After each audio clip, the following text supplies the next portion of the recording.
당신이 찾던 무서운 이야기 고비의 TV.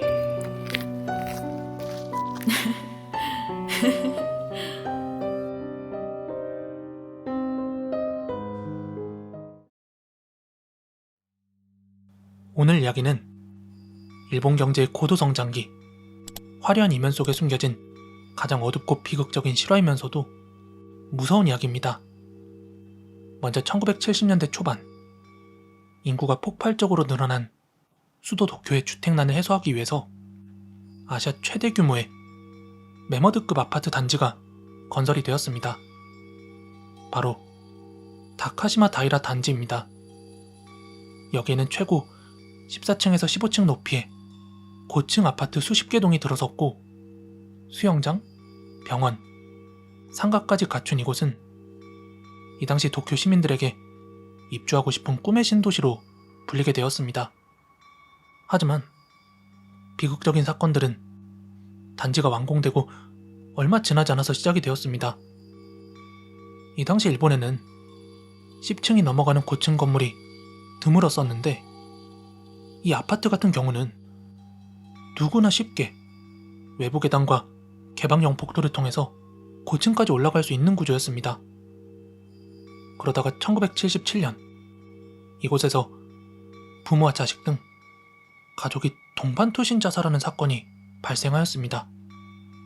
이 사건은 언론에 연일 크게 보도가 되었습니다. 그런데 이 보도가 기폭제가 되어서 도쿄 전역에서 죽음을 결심한 사람들이 전철을 타고 이 아파트 단지로 몰려오기 시작했습니다. 하루가 멀다 하고 사람들이 뛰어내렸고, 심지어 하루에 3명이 각기 다른 동에서 연달아 투신하는 일까지 벌어졌습니다. 1980년까지 불과 그 짧은 몇 년 사이에 이곳에서 뛰어내린 사람은 무려 133명에 달했습니다. 이들 중 대부분은 단지 주민이 아니라 외부에서 찾아온 사람들이었습니다. 아침에 출근하거나 학교에 가던 주민들과 아이들이 바닥에 널브러진 시신 목격하는 일이 일상처럼 되자 이 단지 주민들은 집단 패닉에 빠지고 말았습니다. 그러다 결국 관리 당국은 막대한 예산을 들여서 3층 이상의 모든 아파트 복도와 계단, 옥상에다가 감옥을 연상케 하는 촘촘하고 거대한 철조망을 설치했습니다. 아파트를 새장처럼 틀어막은 뒤에야 끔찍했던 연쇄투신은 비로소 멈추게 되었습니다. 물리적인 투신이야 이렇게 철조망으로 막을 수 있었지만, 수백 명의 피가 스며든 그 바닥과 주민들의 깊은 트라우마는 일본 역사상 가장 유명한 현대식 아파트 괴담을 탄생시키게 되었습니다. 철조망이 쳐진 이후부터 지금까지도 현지 인터넷과 주민들 사이에서는 소름 끼치는 목격담들이 아직도 입에 오르내리고 있습니다. 예전에 대학 시절 이 다카시마 다이라 단지에 사는 친구 집에서 밤늦게까지 술을 마시고 있었습니다. 새벽 2시쯤이었나? 갑자기 창밖에서 아주 무겁고 둔탁한 퍽 하는 소리가 났어요. 수박을 10층에서 던져 깨지는 것 같은 소리요. 너무 놀라서 제가 베란다로 뛰쳐나가 아래를 내려다보는데, 친구가 제 옷깃을 쓱 잡으면서 무표정하게 말하더군요. 야, 내려다보지 마. 볼 필요 없어. 아무것도 없을 거야. 여기선 늘 그냥 있는 일이야. 이때 그 친구의 무덤덤한 표정이 바닥에 무언가 떨어지는 소리보다 100배는 더 소름 끼쳤습니다. 이 다음날 아침에 내려가 보니까 바닥은 정말로 아무것도 없이 깨끗했습니다. 일본의 무속인들은 이를 스스로 목숨을 끊은 영혼은 자신이 죽은 줄도 모르고 매일 밤 같은 시간, 같은 장소에서 끝없이 떨어지는 고통을 반복하는 지방령이 된다 라고 해석을 했습니다. 이 외에도 유명한 목격담으로는 밤늦게 퇴근길에 이 단지 밑을 지나고 있던 한 여성이 무심코 위를 올려다본 거예요. 그런데 한 10층 언저리쯤 되는 복도에 어떤 여자가 한 명 서 있었다고 합니다. 문제는 이 아파트 단지가 자살방지용으로 복도 전체 촘촘한 철장이 천장까지 이어져 쳐져 있다는 겁니다. 그런데 여자는 이 철장 안이 아니라 철창 밖에 좁은 난간 끝에 서 있었다고 합니다. 기겁을 해서 서둘러 경찰에 신고하려고 하는 찰나 여자가 그대로 뚝 떨어졌습니다. 고래고래 비명을 지르면서 그쪽 바닥을 향해 달려갔는데 시신은커녕 핏자국 하나 없었다고 합니다. 나중에 그 부동산 매물 앱에서 확인해보니까 그 같은 동 10층이 과거에 가족 동반 투신이 있었던 바로 그 사고 물건이었었다는 것이죠. 그리고 이렇게 철창이 설치된 고층 복도를 걸을 때 누군가 등 뒤에서 이리 와, 여기 한번 서봐, 이렇게 속삭이는 소리를 듣거나 또 이 철창 너머 허공으로 몸이 강하게 훅 당겨지는 듯한 섬뜩한 느낌을 받는다는 증언이 꾸준히 이어진다고 합니다. 현재 이곳은 세월이 흘러서 노인들이 주로 거주하는 조용하고 낡은 그런 아파트 단지가 되었지만 여전히 복도를 꽉 채운 그 삭막한 철조망이 바로 그 시절의 참혹했던 분위기를 증명하고 있다고 합니다. 일본 도쿄의 가장 번화한 중심지 중 하나인 신주쿠에 도야마 공원이라는 한 공원이 위치하고 있습니다. 예전에 1989년 7월달이었는데 이 공원터 안에 새로운 국립예방위생연구소 건물을 짓기 위해서 땅을 파내려가고 있었습니다. 이 공사 중이던 인부들은 공사 중 경악을 금치 못했어요.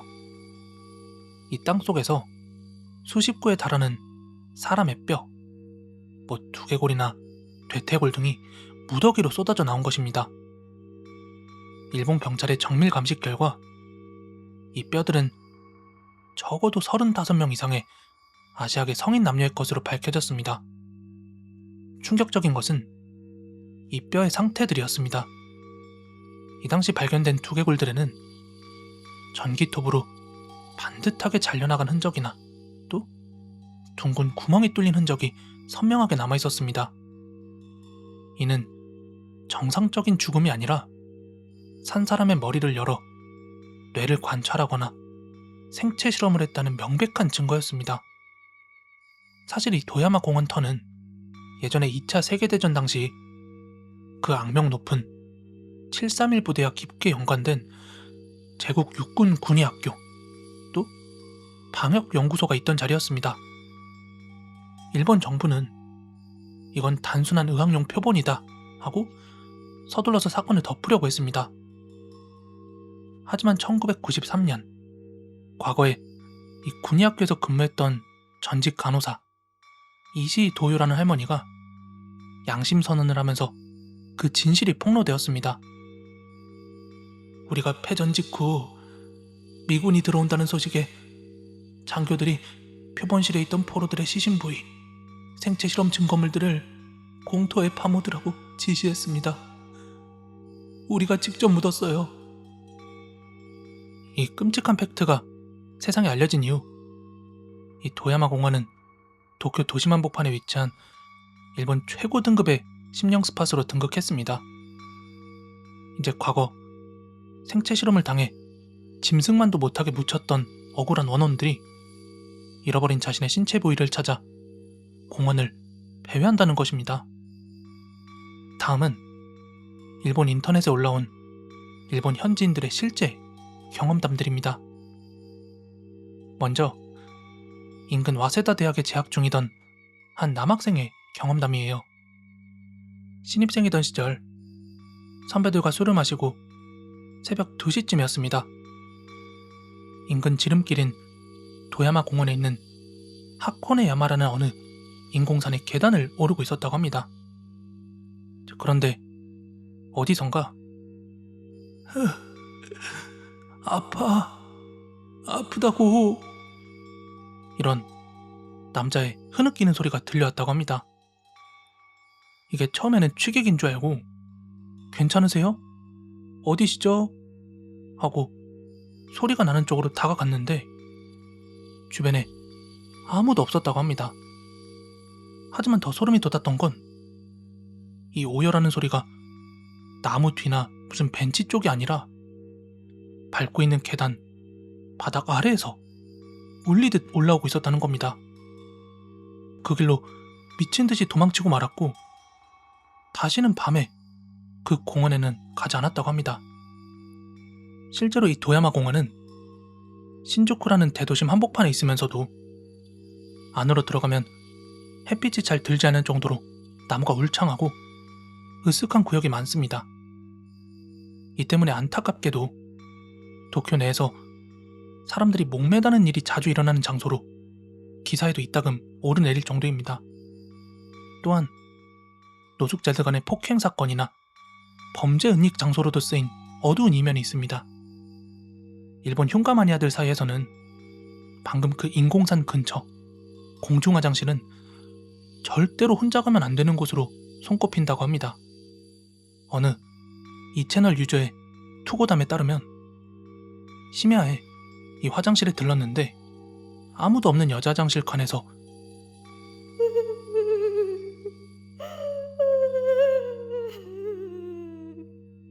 이런 젊은 여자의 처절한 울음소리가 들렸다고 합니다. 경찰에 신고해서 출동했던 순경과 함께 그 안쪽을 확인했는데 화장실 안은 텅텅 비어 있었다고 합니다. 그리고 며칠 뒤 지역 뉴스를 통해서 그 화장실 근처 나무에서 젊은 여성이 목을 매 숨진 채 발견되었다는 사실을 그제 가서 알게 되었다고 합니다. 그리고 다음은 일본 흉가 동호회 블로그에 투고된 이야기예요. 어느 여름밤 친구 3명과 함께 이 도야마 공원으로 흉가 체험을 갔다고 합니다. 이윽고 이 공원 화장실 근처를 지나가고 있는데 그 가로등 불빛 아래로 둥근 공 같은 그림자가 떼굴떼굴 굴러가는 게 보였대요. 뭐야? 들고양인가? 뭐 너구리인가? 하고 거기에 후레쉬를 비췄는데 이건 눈을 부릅뜬 남자의 창백한 머리통이었습니다. 이 머리는 일행들을 빤히 쳐다보더니 수펄 속으로 쓱 사라졌다고 합니다. 이때 같이 간 친구 중에 영감이 있던 친구가 갑자기 헛구역질을 하면서 얘들아 저기 어떤 군복 입은 사람들이 피투성이가 된 채 널브러져 있어 이러면서 엄청 막 기겁을 하는 탓에 탐험을 중단할 수밖에 없었다고 합니다. 일본 무속인들과 영능력자들은 이 공원의 풍수가 기괴하게 뒤틀려버린 곳이라고 평가를 합니다. 실제로 심령 유튜버들이나 일반인들이 밤에 이 주변 체험하면서 가장 흔하게 겪는 현상, 바로 어떤 전자기기들의 이상이라고 합니다. 갑자기 배터리가 0%까지 방전이 되거나 나침반 바늘이 미친듯이 빙글빙글 도는 현상인데 이건 실제로 영상이나 글로 수십 건이 넘게 인증이 되었다고 하고 또 연기가 너무 강해서 기가 약한 사람들은 오랫동안 버티지 못한다고 합니다. 마지막으로 인근에 거주하는 한 직장인의 투고담이에요. 원래 여기에서 인골이 나왔다는 뉴스를 믿지 않았었습니다. 한 번은 벚꽃이 필 무렵이었는데 밤에 여자친구와 공원에서 여러 장 사진을 찍게 되었습니다. 나중에 폰으로 사진을 확인하는데 하코네야마 계단 쪽을 배경으로 찍었던 사진들을 보고 있었어요. 그런데 어두운 수풀 쪽에서 수십 개의 하얀 손들이 우리 쪽을 향해 뻗어 있는 것이 찍혀 있었습니다. 얼굴은 없고 오직 손목이 잘린 듯한 하얀 손들만 가득했습니다. 너무 기분이 나빠서 바로 삭제를 했지만 이후 일주일 동안 원인 모를 고열에 시달리고 말았습니다. 현재 도야마 공원은 낮에는 아이들이 뛰어노는 평화로운 공원이지만 해가 지면 여전히 으스스한 기운이 감도는 심령 스팟으로 여겨지고 있습니다. 이번 이야기는 이런 괴담들이 현실의 비극을 얼마나 가릴 수 있는지에 대한 이야기입니다. 먼저 1996년 5월 5일의 밤이었습니다. 일본 도야마현 히미시에 살던 19살 여성 2명 메구미와 나루미는 본인 가족들에게 나 오늘 츠보노페 여관에 담력 시험하러 간다 라고 말한 뒤에 검은색 승용차 한 대를 타고 집을 나섰습니다. 이 폐 여관은 과거 1982년에 부도로 폐업한 거대한 8층짜리 온천 여관이었는데 불량배들의 아지트이자 지역 최고의 심령 스팟이었습니다. 그리고 밤 10시경 소녀들은 친구의 삐삐로 짧은 음성 메시지를 남겼습니다. 우리 지금 오어지에 있어. 이 메시지를 끝으로 소녀들과 이들이 타고 있던 1.5톤짜리 자동차는 말 그대로 증발해버렸습니다. 일본 경찰이 헬기와 산악구조대까지 동원해 여관 안팎과 인근 댐, 절벽을 이잡듯이 뒤졌지만 타이어 자국 하나 발견되지 않았습니다. 사람과 자동차가 동시에 흔적도 없이 사라진 이 기괴한 사건은 일본 전역의 방송과 인터넷을 뜨겁게 달궜고 이 폐여관을 둘러싼 수많은 도시 전설이 나왔습니다. 이 중 가장 유명했던 괴담이자 소문인데요. 이 폐여관에 깃든 악령이 소녀들을 홀려 다른 차원으로 데려갔다던가 아니면 여관의 좁은 벽 틈새나 지하실 기계실에 산채로 끌고 들어가 영원히 가둬버렸다는 것입니다. 흉가 마니아들은 여관 로비에 깨진 거울을 보면 사라진 소녀들의 얼굴이 비친다면서 밤마다 이곳을 찾게 되었습니다. 그리고 또 이 당시 도야마현의 해안가는 북한 공작원들의 납치 통로로 악명이 높았습니다. 이 때문에 소녀들이 해안 도로를 달리다가 납북되었다 하는 설도 있었고요. 폐허관에 진을 치고 있던 폭주족들에게 차와 함께 산채로 매장이 되었다 이런 설들이 거의 정설처럼 굳어져 있었습니다.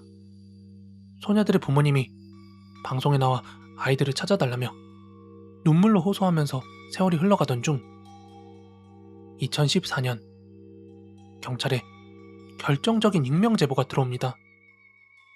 그리고 4살을 거쳐서 2020년 3월 4일 마침내 사건의 진실이 수면 위로 올라오게 됩니다. 일본 경찰은 폐 여관에서 차로 40분 떨어진 후시키항구의 해저 8m 바닥에서 심하게 부식된 검은색 승용차 한 대를 인양했습니다. 이 안은 진흙에 덮인 2사람의 백골 시신이 안전벨트를 맨 채 가지런히 앉아 있었습니다. DNA 감식 결과 놀랍게도 24년 전에 사라진 2 소녀가 맞았습니다. 어떻게 차가 바다에 빠졌고 왜 발견되는데 24년씩이나 걸렸을까요? 이때 경찰에 제보했던 3명의 남성, 당시 현장에 있던 불량배들의 진술은 충격적이었습니다.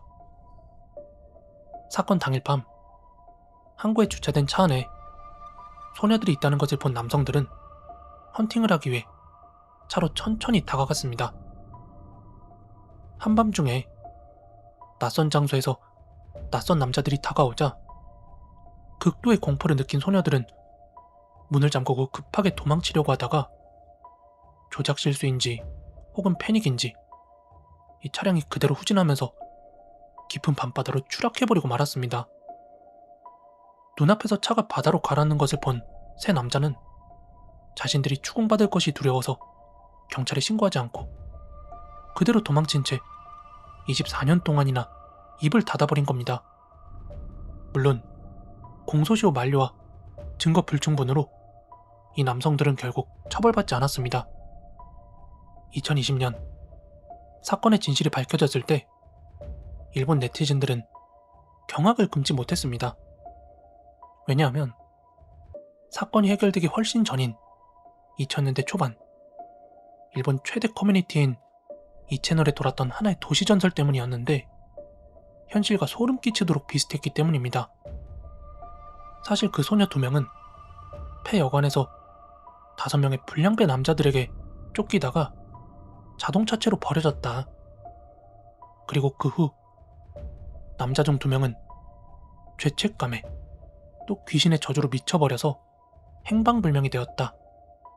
남은 3명의 남자는 아직도 매일 밤 귀신이 찾아올까봐 벌벌 떨면서 숨어 살고 있다 하는 내용이었죠. 이 당시에는 그저 단순한 네티즌의 망상소설로 치부되었었던 괴담이었는데 훗날 실제로 경찰에 진술한 목격자가 정확히 3명의 불량배 남자였다 라는 사실이 밝혀지면서 이거 누군가 진실을 알고 있으면서 인터넷에 괴담인 척 흘린 게 아니냐, 혹은 귀신이 직접 3명이라는 숫자를 점지해준 거 아니냐 하며 일본 열도를 다시 한번 서늘하게 만들었습니다. 수십 년간 수많은 범죄와 흉가 유튜버들을 불러 모았던 이 건물은 가장 최근인 2024년 5월 마침내 중장비에 의해 완전히 철거되어서 역사 속으로 사라졌습니다. 부도가 난 이후 소유주가 복잡하게 얽혀 있어서 시청에서도 함부로 철거하지 못하고 수십 년이 방치되었던 건데, 소녀들의 시신이 발견된 이후 유가족의 아픔을 달래고 더 이상의 흉가 체험 방문객을 막기 위해서 지자체와 경찰이 나서서 건물을 완전히 부숴버렸습니다. 현재 그곳은 아무것도 없는 텅 비어있는 공터가 되었습니다. 오늘 이야기는 여기까지고요. 제가 항상 영상을 올릴 때 한 오후 2시에서 3시 전에는 꼭 올리고자 작업을 하고 있는데, 요즘 들어서 개인적인 사정으로 외부에 나갈 일들이 많아졌어요. 그래서 오늘 같은 경우는 좀 업로드가 늦어지고 있는데, 여러분들께서는 업로드 시간이 언제쯤 올라오는 게 가장 편하신지 영상 끝까지 들으신 분들은 댓글로 의견을 좀 주시면 감사하겠습니다. 가시기 전에 좋아요, 구독하기 한 번씩만 부탁드리고요. 저는 내일 비슷한 시간에 또 업로드할 수 있도록 열심히 작업해 보겠습니다. 다들 좋은 밤 되세요. 감사합니다. 이번 이야기는 현대 일본 웹에서는 이 사건을 두고 무슨 귀신과 관련된 괴담보다는 히토코아의 최고봉으로 꼽습니다. 히토코아란 인간이 가장 무섭다는 뜻의 일본 신조어입니다. 우리나라로 치면 현실 공포와 맥락이 통하는 개념이죠. 1933년 2월이었습니다. 여대 2학년이었던 21살의 마츠모토 키요코가 일본 미하라산에 팔팔 끓는 용암 속으로 그대로 투신하는 일이 발생했습니다. 이에 일본 경찰이 조사를 착수하게 되는데요. 이 조사 과정에서 일본 열도를 경악해 한 사실이 밝혀집니다. 키요코가 뛰어내릴 때 옆에서 이를 지켜보기만 했던 단짝 친구, 바로 토미타 마사코의 존재 때문이었습니다. 놀랍게도 마사코는 불과 한 달 전인 1월에도 자기의 또 다른 친구를 이 화산 분화구로 데려와서 분화구에 뛰어내리는 것을 끝까지 지켜봤던 전력이 있었습니다. 그러니까 즉, 한 달 간격으로 본인의 친구 2명을 사지로 안내하고 묵묵히 관망했던 죽음의 가이드였던 것입니다. 이 기괴한 행적은 지금까지도 일본 범죄 미스테리 역사에서 가장 소름돋는 미해결의 의문으로 남아있습니다.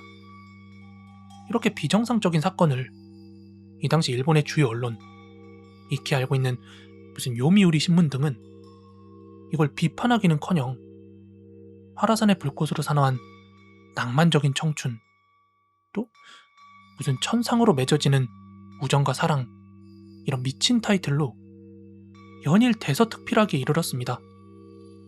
이러한 보도는 일본 전역에 퍼져있는 우울증 환자, 또 비관론자들의 방아쇠를 제대로 당기게 되었습니다. 육지에서 배를 타고 들어가야 되는 험난한 섬이었음에도 불구하고 사람들은 멋지게 죽기 위해 이 미하라 산으로 전국 각지에서 몰려들게 되었습니다. 심지어 도쿄의 여객선회사는 돈을 벌기 위해 이 배편을 늘리기에 이르렀습니다. 또 게다가 여기 투신하는 사람들을 구경하겠다면서 관광객들이 모여들게 된 거예요. 막 분화구 주변에 앉아서 도시락까지 까먹고 사람 떨어지는 것을 대기하고 있었다고 합니다. 그러다가 누군가 뛰어내릴 때마다 환호성을 지르는 엽기적인 사태까지 벌어졌다고 해요. 1933년 그 한 해 동안에만 무려 944명, 남성 804명에 여성 140명이 이 팔팔 끓는 용암 속으로 뛰어들게 된 거예요. 하루에 2.5명꼴이었습니다. 현대에 들어서는 이런 현상들을 베르테르 효과라고 하잖아요. 사건 초반에 섬으로 가고자 하는 사람들이 끊임없이 몰려들었지만 사람들을 막을 법적인 근거가 없어서 눈앞에서 뛰어드는 사람들을 보고만 있어야 했던 기간이 꽤나 길었다고 합니다. 이에 섬 주민들이 공포에 질려 급기야 폭동 직전까지 가자 결국 경찰은 섬으로 가는 편도 승선권 판매를 법적으로 금지하기에 이르렀습니다. 무조건 왕복표만 사도록 강제를 했고 분화구 주변에 거대한 철조망을 치고 나서야 이 참극을 멈출 수 있었다고 합니다. 한편 앞선 두 친구를 화산으로 안내했던 마사코는 사건 불과 2달 뒤인 4월달 원인 모를 뇌질환으로 돌연사를 하게 됩니다. 이러한 배경들 탓인지 이 장소가 뿜어내는 압도적인 불길함은 일본 대중문화에도 깊이 각인되게 되었습니다. 일본을 대표하는 공포영화 링에서도 이 장소가 등장하는데요. 혹시 여러분들 기억하실까요? 링에서 초능력 시험에 실패한 후 대중의 비난을 견디지 못하고 미쳐버렸잖아요, 사다코의 엄마가. 이 사다코의 엄마가 투신하는 곳이 바로 이 미하라산의 분화구입니다. 또 1984년 영화 고질라에서도 인류가 고질라를 유인해서 생매장시켜버리는 그 최후의 감옥으로 바로 이 미하라산의 분화구가 등장을 하게 됩니다. 그만큼 일본인들의 무의식 속에 이 미하라산의 분화구가 돌아올 수 없는 지옥으로 굳어져 있다고 합니다. 이번 이야기를 알아보면서 에이, 아무리 그래도 그렇지 이게 단 1년 만에 1000명이 가능한가? 하고 좀 근거를 알아봤어요. 왜냐하면 인터넷에서 제가 찾아본 자료가 과장됐거나 개인이 만들어낸 자료일 수도 있잖아요. 근데 실제로 논문 같은 게 있는 모양이에요, 일본에서도. 왜냐하면 사람이 이렇게 죽는 현상이 코로나도 아니고 전염병처럼 이렇게 빠르게 번져나갔던 게 사실 드물잖아요. 또 이번 사건 같은 경우는 거의 100년이 다 돼가는 사건이기도 하고 하여 일본에서도 막 이렇게 연구한 자료 같은 게 있는 모양이던데 이게 수치가 너무 비현실적이라 그러는데 정말로 사실이라고 합니다. 아무튼 이렇게 사람이 죽는 게 모방 범죄 마냥 이렇게 모방해가지고 막 스스로 생을 내던지는 그런 걸 베르테르 효과라고 하잖아요. 가령 예를 들어서 본인이 선망하던 유명인이나 아니면 연예인 같은 사람이 미디어에 죽었다고 보도가 됐어요. 근데 이 사람이 죽은 게 너무 마음이 아프고 또 선망하던 대상이다 보니까 이 사람이 죽은 방식을 그대로 모방해서 따라 죽고 이렇게 전염되는 그런 걸 말하는 건데, 어릴 때 저는 이 베르테르 효과라는 걸 간접 목격한 것 같습니다. 요즘은 기사화가 안 되는 건지 아니면 사람들의 인식이 바뀐 건지는 모르겠습니다만 제가 어릴 때 있죠. 딱 제 윗세대였는데 지금의 40대 여성분들이에요. 이분들 중에서 H.O.T라고 하는 그룹의 사생팬 진짜 많았거든요. 저보다 어린 친구들은 제가 이런 일도 있었다 하고 얘기하면 아예 그 분위기 자체를 모르던데, 예전에 그 H.O.T라는 그룹이 뭐 해체한다고 이렇게 발표한 적이 있었어요. 이제 그랬던 이 팬들이 거의 뭐 수천 명 단위로 청담동에 있는 그 SM 사옥 가가지고 시위하고, 멤버들 사는 아파트 단지 몰려가가지고, 옛날 아파트들은 이렇게 지상 주차장이잖아요. 이 주차장 공간 꽉 채워가지고 시위하고 차 부시고 난리도 아니었거든요. 근데 제가 말하고자 하는 이 베르테르 효과라는 게 어디서 있었냐면, 제 기억에 문희준이었던 걸로 기억이 나요. H.O.T라는 그룹의 리더가 문희준이었는데, 이 문희준 씨가 뭐 연습하다간지 무대 위에서였는지 이렇게 좀 꼬꾸라지면서 다친 일이 있었어요. 이런 타박상 같은 걸 입은 일이 있었는데, 이런 극성 사생 팬들 중에서 우리 희준 오빠가 저렇게 아파서 다친 게 나는 너무 마음이 아파, 고통스러워, 이걸 내가 함께 고통을 나눠줄 수가 없는 게 너무 개탄스럽다, 막 이러면서 그 여성 팬들이 진짜 스스로 목숨 내던지는 일이 있었어요. 그것도 한 명이 아니고 여러 명이었던 걸로 기억하거든요. 당시 사회 문제라면서 막 뉴스도 나오고 그랬던 기억이 분명히 있습니다. 아마 지금쯤 하늘나라에 그분들 계신다면 엄청 후회하고 있겠죠. 내가 왜 그랬을까. 아무튼 그 정도로 그 당시에는 사생팬 문화가 지금보다 훨씬 더 강했던 걸로 기억을 합니다. 아무튼 언젠가 이거를 제 여자친구한테도 말했던 기억이 있거든요. TV에 문희준 씨가 나오고 있길래. 그랬는데 여친하고 저하고 나이가 4살밖에 안 나는데 그런 일이 있었냐 하면서 뭐 이런 분위기에 대해서 전혀 모르고 있더라고요. 뭐 베르테르 효과도 베르테르 효과인데, 저는 이런 세대 차이가 조금 더 무섭게 느껴지는 요즘입니다. 점점 40대를 향해서 달려가고 있는데, 아무튼 세월이 참 빠르다는 걸 새삼 다시 한번 느낍니다. 오늘 어쩐지 바오가 보이지 않아서 허전하셨던 분들 계시죠? 자, 데려왔습니다. 오늘 이야기는 여기까지고요. 저는 내일 영상에서 더 재밌는 거 준비해서 돌아오도록 하겠습니다. 여러분들 재밌게 들으셨다면 좋아요, 구독하기 한 번씩 부탁드리고요. 저는 내일 영상에서 인사드리겠습니다. 다들 좋은 밤 되세요. 감사합니다. 이 사건은 너무나도 끔찍해서 일본의 추리소설 팔매촌의 모티브가 되기도 한 일본 범죄사 최악의 사건입니다.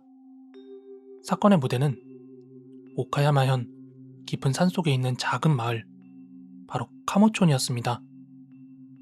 사건의 범인은 이 마을에서 태어나고 자란 21살의 청년 무츠오였습니다. 무츠오는 원래 총명한 청년이었습니다. 하지만 당시로서는 불치병이자 전염병으로 취급받던 결핵에 걸리면서 비극이 시작됩니다. 마을 사람들은 그를 병균 취급하며 철저하게 따돌렸고, 과거 무츠오와 관계를 가졌던 마을 여성들조차 그를 혐오하면서 다른 남자와 결혼해버리기에 이르렀죠. 이런 지독한 고립감 속에서 무츠오의 마음속에는 마을 전체를 향한 끔찍한 살이가 자라났습니다. 그러다가 1938년 5월 21일의 새벽이었습니다. 무츠오는 마을 전신주에 올라가 마을로 통하는 모든 전선을 끊어버렸습니다. 마을은 완전한 암흑에 잠기게 되었죠. 어둠 속에서 무츠오가 갖춘 복장은 그 자체로도 공포였습니다. 그는 학생복 위에 각반을 차고 그 자전거용 전등 있죠? 이것 2개를 머리띠로 묶어서 마치 도깨비의 뿔처럼 머리 양옆에 달게 되었습니다. 허리에는 일본도 2자루와 단도 2자루, 또 손에는 엽총을 들었습니다. 무츠오의 첫 번째 희생자는 다름 아니라 자신을 길러준 76살의 친할머니였습니다. 아니, 다른 사람도 아니고 어떻게 첫 번째 희생자가 자신의 가족인가 봤더니 이 무츠오의 생각은 이러했어요. 살인마의 할머니로 살아갈 고통을 덜어주겠다면서 제일 첫 번째로 자신의 할머니의 목을 친 겁니다. 아주 칠흑같은 어둠 속에서 머리에 단 2개의 전등 불빛에 의지한 채 무치오는 마을의 집들을 차례로 돌며 문을 부수고 들어갔습니다. 그러면서 자신을 무시했던 사람, 또 자신을 버린 여성의 가족들을 향해서 그야말로 무자비하게 엽총을 난사하고 일본도를 휘둘렀습니다. 멋모르고 자고 있던 갓난아기부터 노인들까지 자비는 없었습니다. 딱 90분 만에 마을 주민 30명이 끔찍하게 살해를 당했고 3명이 중상을 입었습니다. 그리고 날이 밝아올 무렵 완전히 피투성이가 된 무치오는 인근 뒷산으로 올라가 유서를 남기고 본인의 가슴에 엽총을 쏘며 이 끔찍한 참극은 막을 내리게 됩니다. 이 사건은 오카야마현 주민들에게는 오랫동안 금기어였습니다. 수십 명의 피가 뿌려진 이 산속 마을 주변은 자연스럽게 일본 인터넷이나 일본 사람들이 입방아에서 가장 오싹한 심령 스팟으로 오르내리게 되었고, 무치오의 기괴한 복장 때문에 아주 구체적이고 섬뜩한 목격담들이 생겨나게 되었습니다. 실제로 이런 투고담이 하나 있었는데요. 한밤중에 이 카무촌 근처에 좁은 산길을 차로 지나가거나 아니면 담력 시험을 하러 갈 때면 어둠 속 룸미러 너머로 정체불명의 불빛 2개가 산속에서부터 미친 듯이 좌우로 흔들리며 차를 쫓아온다는 투고담이었는데, 이게 처음에 현지인들은 이 불빛이 머리에 2개 전등을 묶었던 무치오의 원혼이 아니냐 하고 혼비백산했다고 합니다. 하지만 이건 그의 귀신은 아니었습니다. 사건 이후 살아남은 마을 사람들은 이 끔찍한 기억을 지우기 위해 아주 필사적이었고 외부인들의 출입을 극도로 꺼렸다고 합니다. 지금도 여기를 심령 스팟이라면서 막 카메라 들고 마을 근처 서성이는 외지인들 보면 동네 노인들이 무슨 곡괭이나 낫을 들고 막 쫓아가면서 아이 그놈을 다시 부르려고 하느냐, 이렇게 극도로 예민하게 반응한다고 합니다. 그러다 보니까 이런 사람들이나 아니면 이런 사람들이 손전등을 들고 있는 그 장면을 보고도 사람들이 이게 무치오의 혼령이 나타나 버렸다라고 믿어버린 것이죠. 하지만 이 사건을 알 만큼 아는 현지인들은 진짜 심령 스팟으로 꼽히는 곳은 사실 이 마을 자체가 아니라 30명을 죽이고 산으로 도망친 무치오가 엽총으로 스스로 목숨을 끊은 바로 아라사카 고개라고 합니다. 가장 최근인 2005년 말이었어요. 일본의 유명 배우이자 심령 스팟 탐험가인 하라다 류지가 방송 촬영차 이 아라사카 고개에 방문을 한 겁니다. 범인이 죽은 장소에서 무치오의 유서를 읽어 내려갔다고 합니다. 왜 그랬는지는 모르겠는데 연출이겠죠? 그런데 당시에 동행했던 좀 영감이 있는 스태프가 화들짝 기겁하면서 뭔가를 목격하게 되었고, 나중에 내려오고 나서 이 촬영본을 현지인한테 보여주는데 현지인이 그 장면을 보면서 범인이 죽은 위치가 정확히 거기가 맞다, 이렇게 얘기를 해주면서 그 방송 스튜디오가 발칵 뒤집힌 실제 방송 팩트가 있습니다. 오늘 이야기는 여기까지고요. 이번 이야기 준비하면서 저도 팔묘촌이라는 거를 처음 알게 됐거든요. 언젠가 지나가면서 들어봤던 적은 있는 것 같은데, 이게 소설이다, 영화나 드라마가 되었다, 이런 거는 저도 처음 알았습니다.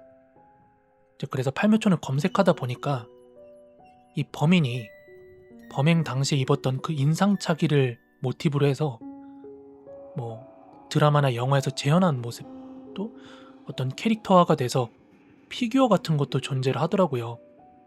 그만큼 범인이 범행 당시에 몸에 지니고 있던 칼이나 총이나 아니면 이마에 두르고 있던 그런 인상착의들이 굉장히 좀 자극적인 소재가 되지 않았나, 그런 생각을 하고요.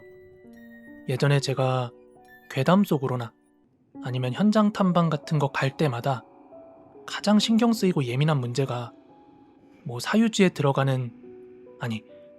들어가지 않아야 된다는 문제, 또 인근 이웃 주민들과 뭐 마주치게 되는 그런 문제들이 되게 예민했거든요. 웬만하면 사람들이랑 마주치고 싶지 않고 또 문제가 되지 않는 장소로만 가고자 하는 게 제 마음이었어요. 오늘 이야기 속에서도 이런 사건들 때문에 마을에 들락날락하는 사람들 많으니까 그 마을 주민들이 무슨 낫이나 괭이 같은 걸 들고 쫓아와서 사람들을 쫓아낸 거잖아요. 그러다 보니 마치 칼을 들고 쫓아오는 그 범인이 연상돼서 이상한 괴담들도 생기고. 근데 저는 이 주민들의 마음도 반응도 어느 정도 이해는 갑니다. 예전에 제가 촬영하려고 준비했던 장소가 하나 있었어요. 거기가 예전에 나병 환자들이 모여 살던 나병 환자 촌이었거든요. 근데 밤에 갔는데 막상 촬영이 안 되면 안 되잖아요. 그래서 사전 답사를 갔는데 대문짝만하게 그 마을 입구에 뭐 카메라 들고 촬영 금지 이런 식으로 써놓은 거예요. 되게 옛날도 아니고 비교적 최근에 붙여놓은 것 같아. 나중에 알고 보니까 사진 촬영하는 사람들이 뭐 거기에 빈티지한 그런 느낌을 원했던 건지 뭐 창문 다 깨고 문 부시고, 비록 사람이 살진 않지만 마을을 그렇게 훼손을 한 거예요. 그래서 촬영 금지라는 팻말을 딱 붙여놨고, 저는 이것 때문에 촬영을 가려던 장소가 있었는데 하지 못하고 돌아왔다 라고 방송에 얘기를 했거든요. 근데 불과 얼마 안 있어서 아마 그때 제가 방송에서 말하기를 제발 뭐 이런 데 찾아서 촬영을 굳이 원치 않는데 가지 않았으면 좋겠다 이런 얘기를 했어요. 근데 얼마 안 있어서 어떤 무당 채널에서 거기 가가지고 막 비명 지르고 뛰어다니고 쌩 난리를 치더라고요. 제가 인터넷 무당들 그렇게 안 좋아하는 이유가 여러 가지가 있는데 되게 모순된 행동들을 많이 해요. 그래서 최근에 운명정쟁 49 그 비판 영상도 좀 올렸던 것 같고, 아무튼 그 마을 사람들의 입장이 조금은 이해가 가는 그런 이야기였습니다. 아무튼 오늘 이야기는 여기까지고요. 머리를 깔끔하게 파마하고 자른 김에 비니도 벗고 선글라스도 벗어봤는데 내일부터는 다시 쓸 겁니다. 아무쪼록 재밌게 들으셨다면 좋아요, 구독하기 한 번씩 부탁드리고요. 저는 내일 영상에서 또 인사드리겠습니다. 다들 좋은 밤 되세요. 감사합니다. 일본 자마시의 어느 조용한 주택가에 위치한 2층짜리 목조 맨션. 27살의 범인 시라이시 타카히로는 2017년 8월 이 건물 205호로 이사를 왔고, 이사를 오자마자 일본 범죄사에 기록될 만한 끔찍한 범행을 시작합니다. 시라이시는 트위터상에서 죽고 싶다, 같이 죽을 사람을 찾는다 이런 해시태그를 검색해서 마음이 약하고 어린 여성들에게 접근을 했습니다. 시라이시는 내가 함께 죽어주겠다, 내가 도와주겠다 이렇게 다정하게 손을 내밀었지만 이건 단지 범행을 위한 유인책에 불과했습니다. 2달간의 짧은 기간 동안 무려 9명의 피해자가 이 좁은 원룸으로 들어갔습니다.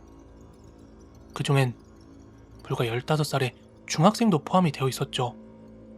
시라이 씨는 피해자들을 유인해서 살해한 뒤에 욕실에서 토막냈습니다. 그리고 그 시신들을 처리하는 과정이 매우 엽기적으로 알려지게 되었죠. 아무튼 일본 열도가 할로윈 축제로 들떠있던 2017년 10월 31일, 실종된 여동생을 찾던 한 남성의 끈질긴 추적으로 경찰이 결국 이 202호의 문을 열고야 말았습니다. 이 좁은 방 안에는 8개의 대형 아이스박스와 수납장들이 빽빽하게 놓여 있었습니다. 경찰이 이 아이스박스의 뚜껑을 열자 이 안엔 고양이 배변용 모래가 겹겹이 뿌려져 있었어요. 그리고 그 속에는 9명의 사람의 머리와 240여 개의 뼈 조각들이 가득 들어 있었습니다. 시라이 씨는 체포 직후 "아이, 버리기 귀찮아서 방에 뒀어요" 하고 무표정하게 진술했다고 합니다. 그는 시신과 한 공간에서 밥을 먹고 잠도 자고 또 다음 희생자를 물색하는 등 평범한 일상을 보냈다는 사실이 밝혀지면서 일본 사회는 거대한 트라우마에 빠졌습니다. 또한 그가 범행을 저지른 이유는 추후 재판에서 성적인 목적이 있었음을 일부 인정을 했고, 이외에 생활비나 유흥비 마련의 목적도 있었다고 합니다. 아니, 그런데 이렇게 굳이 살인까지 결심한 이유는 뭐냐 라고 봤더니 이 범죄 후에 피해자들이 경찰에 신고하는 것을 단지 입막음하기 위함이었다고 합니다. 그가 자살 희망자만 노렸던 이유도 이들은 실종돼도 경찰이나 가족들이 열심히 찾지 않을 것이고 어차피 죽고 싶어하는 사람들이었으니까 내가 죽여도 뒤탈이 없을 것이다 라는 소름 끼치도록 명확한 계산하에 나온 행동이었습니다. 시라이 씨는 범행 전부터 이미 시신 처리를 하나의 공정처럼 연구했습니다. 수사 결과 범행 전 그는 돼지고기 해체 방법, 뼈를 쉽게 자르는 법, 단백질 부패 방지, 이런 키워드를 집중적으로 검색한 기록이 있었습니다. 시신을 인간으로 보지 않고 그저 처분해야 될 고기 덩어리로 취급했다는 증거였죠. 시신을 토막내기 위해서 목공용 톱, 고기용 칼, 또 그리고 시신에서 흘러나올 엄청난 양의 혈액을 처리할 대형 대야도 준비했습니다. 또 비닐봉지까지 미리 준비를 했고요. 실제로 그는 화장실 욕조에서 시신을 해체하면서 이거 처음에는 시간이 걸렸는데 세 번째부터는 뼈 마디들을 잘 알게 돼서 해체 시간이 단축되었습니다 하는 악마 같은 진술을 남겼습니다. 사고 직후 이 맨션은 일본에서 가장 유명한 사고 물건이 되었습니다. 일본의 사고 물건 조회 사이트 오시마테루에는 이 건물 205 위치에 거대한 불마크가 찍혔습니다. 사건 직후 서버가 마비될 정도로 조회수가 폭주했고, 아직도 일본인들이 집을 구할 때 가장 먼저 피해야 되는 성지 같은 곳이 되었습니다. 원래 평범한 원룸이었던 이곳은 수만 명의 호사가들이 검색하는 성지가 되었고, 인근 주민들은 공포 때문에 밤마다 불을 켜고 자야만 했다고 합니다. 한 가지 놀라운 점은 시라이 씨가 체포되기 전에 이 집에서 살아나간 여성이 있다는 건데요. 이 범행이 한창 진행 중이던 당시 시라이 씨는 만남 어플을 통해 만난 여성 A씨를 자신의 방으로 초대했습니다. 놀랍게도 이 당시 방 안에는 이미 8구, 9구의 시신이 든 아이스박스가 빽빽하게 놓여있는 상태였지만 여자 A씨는 이걸 전혀 알아차리지 못했고 나중에 경찰 조사에서 이렇게 진술했습니다. 처음에 그 방에 들어갔을 때 상자가 너무 많아서 방이 비좁았고요. 코를 찌르는 듯한 썩은 냄새가 나긴 했어요. 하지만 시라이 씨가 이사 온 지 얼마 안 돼서 짐이 많은 거라고 했고, 냄새는 하수구가 고장나서 그런 거라면서 태연하게 웃더라고요. 여성 A씨는 시신 상자 바로 옆에서 범인과 함께 시간을 보냈음에도 이게 사람의 유해일 것이라고는 꿈에도 생각하지 못했다고 합니다. 일본 같은 경우는 음식물 쓰레기를 따로 버리지 않는데요. 일반 쓰레기랑 함께 내다 버리기 때문에 여름철엔 하루만 지나도 악취가 진동을 한다고 합니다. 이웃 주민들이 복도에서 나는 악취에 대해서 불만을 제기한 적이 있었는데 이때 범인은 음식물 쓰레기를 제때 못 버려서 썩었다, 하수구 관리가 안 돼서 그렇다 이렇게 둘러댔다고 합니다. 주민들도 크게 의심하지 않았고요. 사건 이후에 이 건물에서는 밤마다 누군가 손톱으로 긁는 것 같은 소리가 난다 이러면서 괴담 비슷한 말들이 돌고 했는데 사실 이건 옆집 주민의 증언이 와전된 것이었죠. 옆집 주민은 사건 기간 동안 밤마다 벽을 둔탁하게 치는 소리랑 무언가 굴러가는 소리 때문에 엄청 괴로웠다 라고 증언을 했습니다. 이런 증언 탓인지 사람들 사이에서는 시신이 아직도 거기서 벽을 긁고 있다, 사고 물건이다, 이런 말들이 왈가왈부하게 된 거죠. 하지만 진짜 공포는 이런 귀신이 아니라 현실에서 찾아왔습니다. 사건 발생 불과 몇 달 뒤에 리모델링을 마친 205에 실제로 새로운 세입자가 나타났습니다. 오카데라라는 가명의 이 남성은 일본 매체와의 인터뷰에서 나는 단지 월세가 싸서 들어왔다, 전혀 무섭지 않고 살기 편하다 하고 밝히면서 일본 열도를 경악하게 했습니다. 원래 그곳의 월세는 22,000엔이었어요. 사건 직후 11,000엔까지 떨어졌습니다. 반토막이 난 거죠. 그리고 입주 후에 그가 말하기를 귀신은커녕 가위 한번 눌린 적이 없다 라고 말하면서 다만 여름이 되면 어디선가 원인 모를 미세한 악취 같은 것이 나는 것 같다 하고 묘한 말을 남겼습니다. 귀신보다 무서운 건 지워지지 않는 기억의 냄새였던 셈입니다. 범인 시라이시 타카히로는 2021년 사형 확정 판결을 받고 현재 복역 중에 있습니다.